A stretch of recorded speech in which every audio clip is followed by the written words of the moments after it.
wise person once told me, dreams don't work unless you do. We try so hard in our lives to fit in. We try to fit into certain groups, certain frats, certain sororities, among certain friends, yet the people we idolize are the ones that stand out. But when you're prepared, there is no fear. There is no fear of failure, because even if you've walked out of something and you feel like you failed at it, your preparation is so strong that you're gonna take that failure and turn it into the outcome you desire. And most people stop at failure, okay? We've all failed at things. I'm gonna continue to fail at stuff, right? It's the most powerful tool you can use, but it all depends on how you use it. What would your future be like if you decided to want that which you desire so strongly that it prepares you past your fears, that you experience the fear, as the one book says, feel the fear and do it anyway? Life is 10% what happens to you, is 90% what you do about it. No matter who you are, no matter where you are in life, you can take the lid off of your job.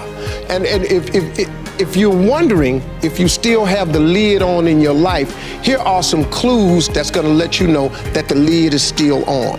If you're not excited about waking up in the morning, if you're sitting around bored out of your mind, if you got time to do everything anybody asks you to do, you probably got the lid on.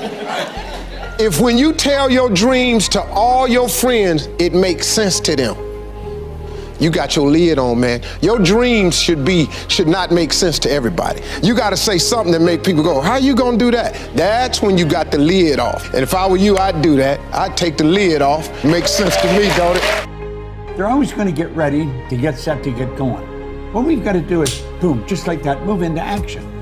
Every time you remember your dream, you're removing some dirt. You're digging it back out. The true mark of a champion is, even though some dirt gets thrown on your dream, instead of letting it get buried, you keep shaking it off. You keep moving forward. You keep looking for a new opportunity.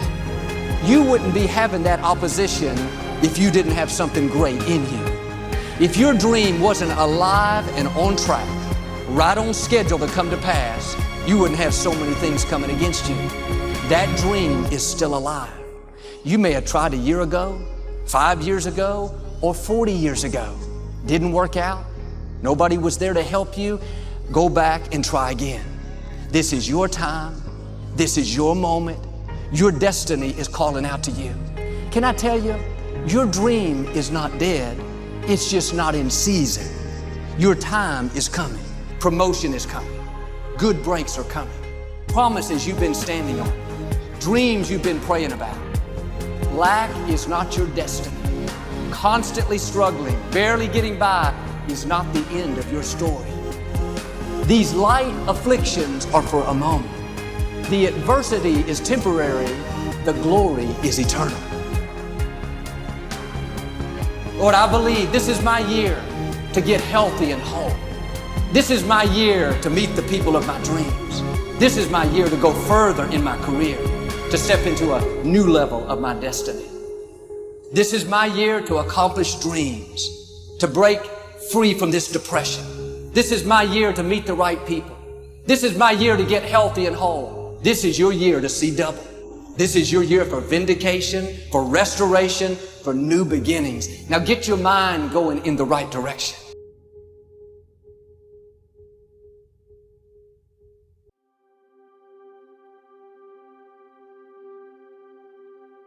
Here's the secret.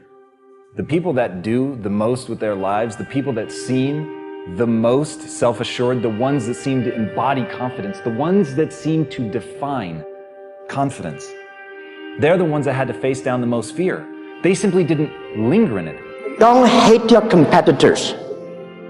Respect your competitors. Learn from him. I had a very important person in my life come to me and say, who's your hero? And I said, I don't know, I got to think about that. Give me a couple of weeks. I said, I thought about it. You know who it is? I said, it's me in 10 years. So I turned 25 10 years later. That same person comes to me and goes, so you're a hero? And I was like, not even close. said, why? I said, because my hero is me at 35. So you see, every day, every week, every month, and every year of my life, my hero is always 10 years away. I'm never going to be the hero. I'm not going to attain that. I know I'm not. And that's just fine with me because that keeps me with somebody to keep on chasing.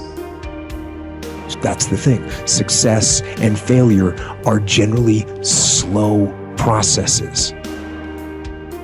Either slowly building things up or gradually tearing them down. And that's why I say you've got to pay attention. You have to watch. You have to watch every single second. Choose love, and don't ever let fear turn you against your playful heart. I believe in manifestation. I believe in putting a rocket of desire out into the universe, and you get it when you believe it. You get it when you believe you have it, and that's the key. So we want to get really sensitized, acutely sensitized, sensory acuity, to whether what we're doing is working or not. And by the way, sensory acuity is really the measure of a person's intelligence. What I mean by that is, how do we measure intelligence? Intelligence is a measure of the number and quality of distinctions you have in a given situation. You can handle this, you just haven't figured it out yet. It's all right, this is your training period. This is the tuition you have to pay for what you don't know. You can do this, other people have done it. It doesn't take an Einstein. Get you some people that can teach you some stuff that you don't know. Get you some people that have done it successfully and learn from them. Take some seminars, workshops, read some books on how to manage a business. Change the way you see yourself and begin to tend to the personal details. Understand that nobody's going to take care of your business better than you. You will notice the most successful people in any field, they are usually the ones who have failed more than anybody else. You see the difference between a successful person and everyone else? It's not a lack of strength, it's not a lack of knowledge, it's a lack of will.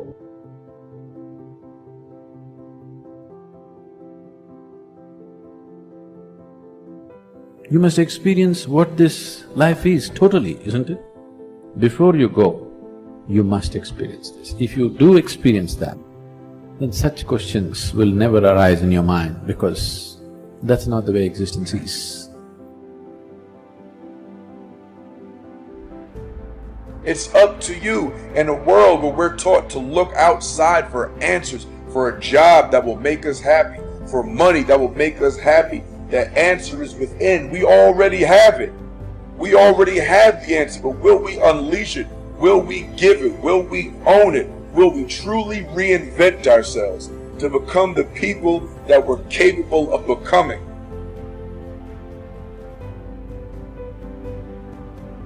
The bow too tightly strung is easily broken, says one of the proverbs. Balance is a gorgeous thing.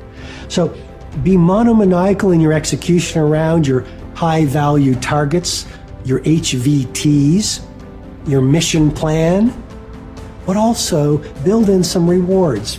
And that's going to send a gorgeous message to your conscious and your subconscious mind that, hey, this daily practice of execution around my deliverables is a beautiful thing. And you create this thing called momentum. And the monk who sold his Ferrari, I went back and I saw this recently. I think there's a whole chapter on momentum. And you become like this. I love skiing. You start off small, but as you go down the slope, you pick up momentum. A lot of people say, Robin, where do I start? I want to start a new business. I want to become a better artist. I want to find the love of my life. I want to be a world-class creative. I want to multiply my financial life. Where do I start? You just start. You just start. There's great power in the start. And when you start, life starts supporting you. Well, God wants us all to be courageous, because He knows we'll face times in life and situations and circumstances that it takes more than just a desire, it takes courage. Many people operate on the basis of fear, on the basis of what other people think. We as believers should operate on the basis of courage. Courage to say no when we ought to say no. Courage to say yes when we should say yes. So what kind of courage do you have? Is yours sort of floating between, depending on the situation? Or do you know the difference between right and wrong for your life? And you've made up your mind.